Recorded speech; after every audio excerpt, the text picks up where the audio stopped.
Subscribe பட்டனை அமுக்குங்க, bell பட்டனை அமுக்குங்க. வாழ்க வளமுடன். இப்படிக்கு பாட்டி வைத்தியம். வணக்கம்ப்பா, உங்கள் பாட்டி பேசுகிறேன். இப்போ கேள்வி பதிலுக்கான பதிலை சொல்கிறேன், கேட்டுக்கங்க. காமாட்சி ஆறுமுகம் கேட்டிருக்காங்க. 1 வயசு 4 மாதம் ஆகிற பாப்பாவுக்கு அடிக்கடி சளி பிடிச்சி இருமல் வருது, இதுக்கு ஒரு தீர்வு சொல்லுங்கன்னு கேட்டிருக்காங்க. 1 வயசு 4 மாதம் ஆகிற பாப்பாவுக்கு வந்துப்பா சரியான எதிர்ப்பு சக்தி உடம்புல இல்லை. எதிர்ப்பு சக்தினா நீங்கள் 6 மாதத்துலேருந்து நீங்கள் திட உணவு கொடுக்குறீங்க. அவங்க 1 வயசு ஆகிறதுக்குள்ள நம்ம பெரியவங்க என்னென்ன சாப்பிட்றோமோ அதை பூரா அந்த பாப்பாவை சாப்பிட பழக்கிருக்கணும். நீங்கள் அப்படி பழக்கினீங்களா என்னன்னு எனக்கு தெரியல. அப்படின்னா உடம்புல எல்லா சக்தியும் அவங்களுக்கு உடம்புல சேர்ந்துருக்கும், எதிர்ப்பு சக்தி இருக்கும், அந்த சளி பிடிக்கிற பிரச்சனை இருக்காது. அது 1 வருஷத்துக்குள்ள நம்ம கொஞ்சம் கொஞ்சமாக சேர்த்துனோம்னா அப்புறம் அவங்க 1 வருஷத்துக்கு மேலே அவங்களே எல்லாமே சாப்பிட்ருவாங்க. நம்ம அந்த 1 வருஷத்துக்குள்ள பழக்கலன்னு வச்சுக்கோங்க, அப்புறம் என்றைக்குமே அவங்க அந்த இதை சாப்பிட மாட்டாங்க. பெரியவங்களானா கூட அது பிடிக்காதுங்கிறவாங்க. அதனால அவங்களுக்கு அந்த எதிர்ப்பு சக்தி கம்மியாகுது. இப்பயும் பரவாயில்ல. யூடியூப்பில் தேங்காய் பால் போட்டிருக்கேப்பா. அந்த தேங்காய் பாலை 1.25 வயசு குழந்தைக்கு ஒரு 1/4 டம்ளர் கொடுத்தா போதும். காலையில் அவளுக்கு தேங்காய் பால் கொடுங்க. அதில் நோய் எதிர்ப்பு சக்தி கிடைக்கும். வாரத்தில் 1 நாள் இஞ்சி சாறும் தேனும் கலந்து, இஞ்சி பியூர் இஞ்சியாக நான் ஏற்கனவே போட்டிருக்கேன், இஞ்சி சாறு தேன் அதை கலந்து போட்டிருக்கேன். அதை நீங்கள் இஞ்சி சாறும் தேனும் கலந்ததேவும் 1 ஸ்பூன் பியூர் இஞ்சி சாறு தான், தண்ணி இன்னி சேர்க்கக்கூடாது. 1 ஸ்பூன் தேன் கலந்து 1 ஸ்பூன் பாப்பாவுக்கு 1 நாள் வாரத்தில் 1 நாள் ஊற்றுங்க. அவளுக்கு எதிர்ப்பு சக்தி வரும். அதுக்கு மீறி உங்களுக்கு சளி பிரச்சனை இருக்கும்போது என்ன செய்யணுன்னா, நீங்கள் துணியை மடித்து ஒரு சட்டியை சூடு வச்சு அந்த சட்டியில் அந்த துணியை சூடு பண்ணி அப்போ நெஞ்சு முதுகு வெளா முகமெல்லாம் அவள் பொறுக்கிற அளவு சூடு கொடுத்துக்கிட்டோம்னா சளி இலகிடும். நான் சளிப்பொடி போட்டிருக்கேன் யூடியூப்பில். அதை பார்த்து நீங்கள் 1.25 வயசு பாப்பாவுக்கு ஒரு 1/4 ஸ்பூன் எடுத்து தேன் கலந்து வாயில் நக்க விடலாம், சாப்பிட விடலாம். எப்படி வாயில் வச்சா சப்பி முழுங்கிடுவாங்க அந்த தேன் டேஸ்ட்டுக்கு. காலையிலையும் சாயந்தரம் 3 நாளைக்கு கொடுங்கப்பா, சரியாக போயிடும். தேங்காய் பாலை நீங்கள் டெய்லி 1/4 டம்ளர் கொடுங்க, சரியாக போகும். சுகந்தி வினீத் அப்படிங்கிறவங்க கேட்டிருக்காங்க, இஞ்சி சாறு கூட பனங்கள் கண்டு சேர்த்து செய்யலாமா அப்படின்னு கேட்குறாங்க. செய்யலாம், இருந்தாலும் தேன் நல்ல எஃபெக்ட்டு. பனங்கள் கண்டு நல்லது தான், செய்யலாம்ப்பா. விஷாதன் கேட்டிருக்காருப்பா. அவங்க பைபாஸ் சர்ஜரி பண்ணி 12 வருஷம் ஆச்சான். அப்போ இருந்து மாத்திரை சாப்பிட்டுட்டு இருக்காங்களாம். இப்போ இந்த எலுமிச்சம் தோல் கஷாயம் குடிக்கலாமா, குடித்தா நல்லதா அப்படின்னு கேட்குறாங்க. கட்டாயம் குடிக்கலாம்ப்பா, திருப்பியும் ஒரு பிரச்சனை வராமல் இருக்கும். திலகா ரமேஷ் கேட்டிருக்காங்க, புது வார்ப்பு சட்டியை எப்படி பழக்கிறதுன்னு. புது வார்ப்பு சட்டியை நான் பழக்கிறத பற்றி நான் யூடியூப்பில் போட்டிருக்கேன்ப்பா. அதை பார்த்து நீங்கள் ரெடி பண்ணிக்கோங்க. இரும்பு சட்டியில் நம்ம என்னாலும் வறுவல் பொரியல் இந்த கீரை அது இதுன்னு செஞ்சோம்னா நம்மளுக்கு அதில் இரும்பு சத்து நம்மளுக்கு சேர்ந்து கிடைக்குது. கட்டாயம் நீங்கள் அந்த வார்ப்பு சட்டினா இரும்பு சட்டி தான். அது நம்ம நல்லா கனமாக இருக்கும், எது ஹீட்டு தாங்கும். அதனால் அதை நீங்கள் பழக்கி இந்த மாதிரி செய்யுங்க. நான் யூடியூப்பில் போட்டிருக்கேன், அதை பார்த்து நீங்கள் கண்டுபிடிச்சி செய்யுங்க. கீதா மணி அவர் கேட்டிருக்காரு, ஜாபுக்கு இன்டர்வியூ போகும்போது பச்சை கற்பூரத்தை எடுத்துகிட்டு போனால் கண்டிப்பாக கிடைக்குமா அப்படின்னு கேட்டிருக்காரு.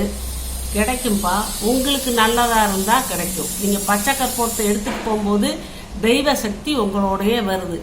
உங்களுக்கு அந்த ஜாபில் முன்னேற்றம் இருக்குது, உங்களுக்கு நல்லது அப்படின்னு கடவுள் நினச்சா கட்டாயம் கிடைக்கும். நம்ம நினைக்கிறது நடக்காது, கடவுள் நினைக்கிறது கட்டாயம் நடக்கும். நீங்கள் கடவுள்கிட்ட நல்லபடியாக வேண்டிக்கங்க. அது மிஸ் ஆயிடுச்சுன்னா கூட சரி, அடுத்தது நம்மளுக்கு ஒரு நல்ல வாய்ப்பு இருக்குது, அதுக்கு தான் கடவுள் நம்மளுக்கு இது கிடைக்கலன்னு நினச்சிக்கோங்க. உங்களுக்கு கட்டாயம் நீங்கள் இதை வச்சுக்கிட்டே இருங்க, உங்களுக்கு நல்ல பலன் கிடைக்கும். அருளரசி ராமலிங்கம் கேட்டிருக்காங்க, பச்சை கற்பூரம் எங்கே வாங்குறதுன்னு கேட்டிருக்காங்க. நாட்டு மருந்து கடையில் விற்கும், இந்த டிபார்ட்மெண்டல் ஸ்டோரு அதில் விற்கும். அப்படி இப்போ நீங்கள் கேட்டு வாங்கிக்கோங்கப்பா, கட்டாயம் இருக்குது, எல்லா பக்கமும் இருக்குது.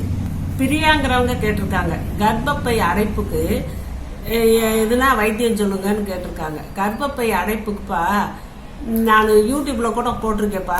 வெண்டைக்காய் இருக்குது பார்த்தீங்களா, அதை நல்லா வாஷ் பண்ணிவிட்டு ஒரு 6-7 வெண்டைக்காயை எடுத்து நல்லா வாஷ் பண்ணிவிட்டு கொஞ்சம் அதில் மஞ்சள் உப்பு கூட போட்டு கொஞ்சம் நேரம் ஊற வச்சு கழுவி வாஷ் பண்ணிடுங்க. வாஷ் பண்ணிவிட்டு அதை நறுக்குங்க. சும்மா சின்ன சின்ன துண்டாக நறுக்கி ஒரு குடிக்கிற தண்ணியில் 1 டம்ளரில் ஊற வைங்க. 1 டம்ளர் 1.5 டம்ளரில் கூட ஊற வச்சுருங்க.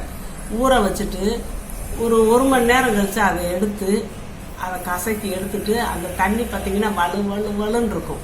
அதை நீங்கள் குடிச்சிடணும். குடிச்சிட்டு வெண்டைக்காயும் நல்லா மென்று சாப்பிட்றணும்.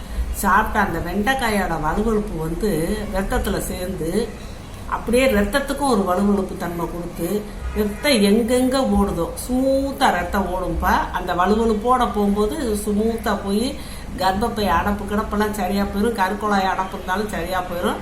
அதனால் நீங்கள் அந்த மாதிரி செய்யுங்க.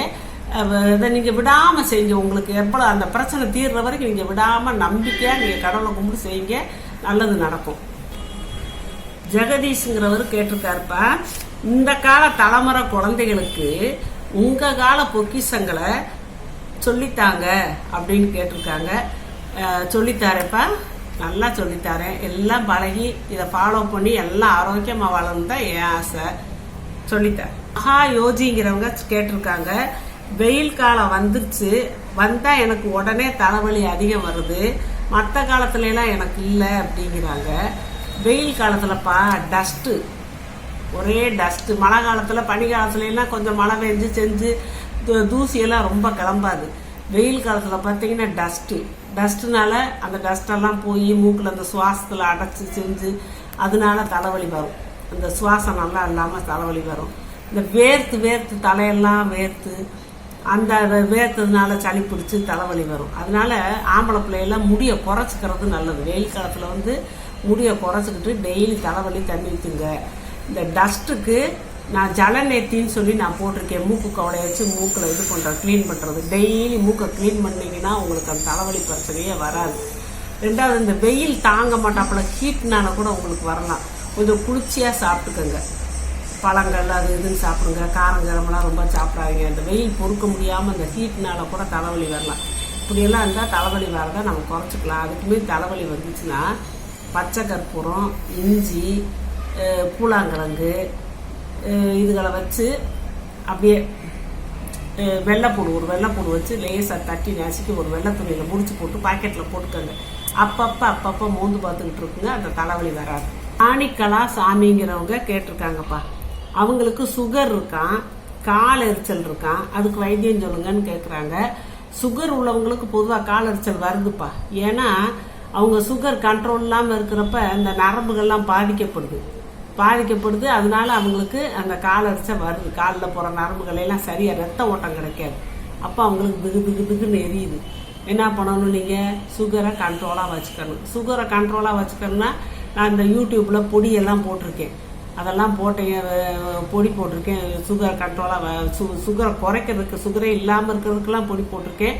அந்த இதை ஃபாலோ பண்ணி நீங்கள் சாப்பாட்லேயும் காய்கறி, கீரை, ஒரு நேரம் சமைக்காத உணவு இப்படியெல்லாம் நீங்கள் சாப்பிட்டு வந்தீங்கன்னு வச்சுக்கோங்க, சுகர் பிரச்சனை குறைஞ்சிரும். சுகர் பிரச்சனை குறைஞ்சா கால் எரிச்ச தன்னால் நின்று போயிடும். இப்போ கால் எறிகிறதுக்கு நான் என்ன சொல்கிறேன்னா, டெய்லி அரை மணி நேரம் ஒரு வெதுவெதுப்பான தண்ணியில், சூடாக வச்சிடாதீங்க, கொஞ்சம் ஜில்லு இல்லாத தண்ணியில், வெதுவெதுப்பான தண்ணியில் ஒரு டப்பில் வச்சு அதெல்லாம் 2 காலையும் வச்சுருங்க. 2 காலையும் வச்சு அரை மணி நேரம் டெய்லி நீங்கள் காலை வச்சு கழுவி நல்லா தேய்ச்சி காலை வச்சு அரை மணி நேரம் வச்சுட்டு டிவியை கூட பாருங்கள். பார்த்து முடிச்சுட்டு காலை எடுத்து நல்லா சுத்தமாக கழுவிட்டு தேங்காய் எண்ணெய் இருக்குல்லப்பா அதை தடவி லேசாக தடவுங்க. ரொம்ப சதச்சதன்னு தடவாதீங்க, தடவி விட்டுருங்க.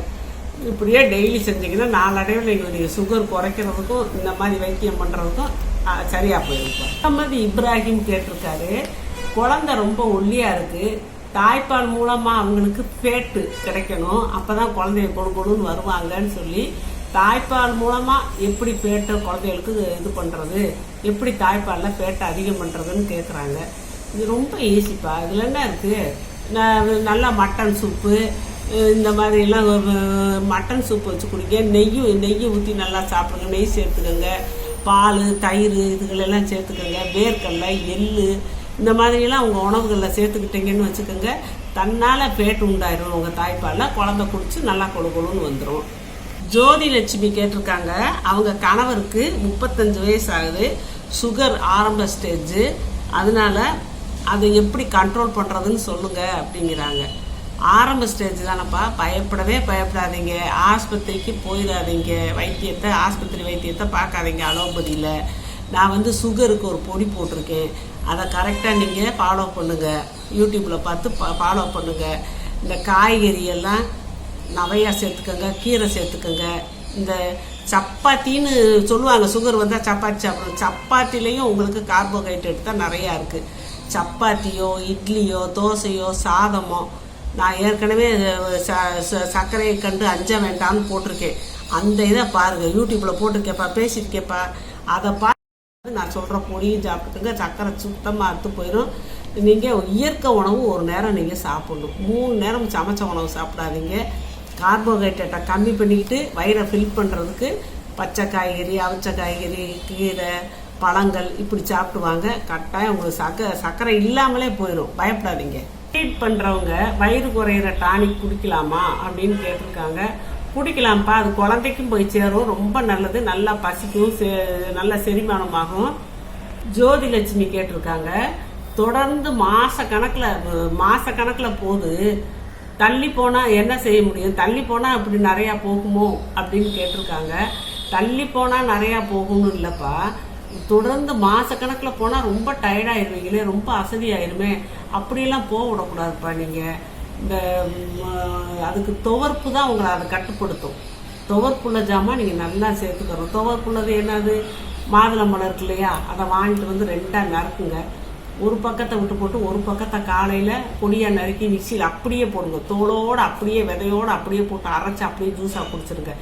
பாதியை நைட்டு சாப்பிட்டுக்கோங்க, ஃப்ரிட்ஜில் கூட வச்சு நைட்டில் அரைச்சி சாப்பிடுங்க. இப்படி 3 நாளைக்கு சாப்பிடுங்க, நின்று போயிடும். வாழைப்பூ அதே மாதிரி மேலே இருக்க அந்த செவப்பு பொட்டையெல்லாம் விட்டுவிட்டு வெள்ளையாக இருக்கிறத அந்த மொட்டை இவ்வளோ தூரம் இருக்கும், இவ்வளோ தூரத்தில் அதை நல்லா நறுக்கி உள்ளே போட்டு நல்லா அரைச்சி மோர் கலந்து உப்பு போட்டு கூட மோர் கலந்து குடிக்க அந்த துவப்புக்கு நிற்கும்.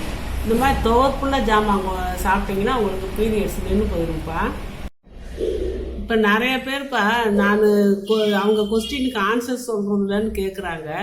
சொல்லிக்கிட்டு தான் இருக்கேன் நான். அதுக்குன்னு சொல்லி பார்வையாளர்கள் கேள்வி பதில் நான் போட்டிருக்கேன், அதை பார்த்துக்கோங்கப்பா. அதை பார்த்தீங்கன்னா உங்களுக்கு தெரியும். நான் வரிசையாக கேள்வி பதில் போட்டுக்கிட்டே இருக்கேன். அதில் போட்டு பார்த்தீங்கன்னா நீங்கள் கேட்ட கேள்விக்கெல்லாம் நான் பதில் சொல்லிடுறேன்ப்பா. அதை கட்டாயம் நீங்கள் பார்த்து தெரிஞ்சுக்கோங்க. சப்ஸ்கிரைப் பட்டனை அமுக்குங்க, பெல்லு பட்டனை அமுக்குங்க. வாழ்க வளமுடன். இப்படிக்கு பாட்டி வைத்தியம்.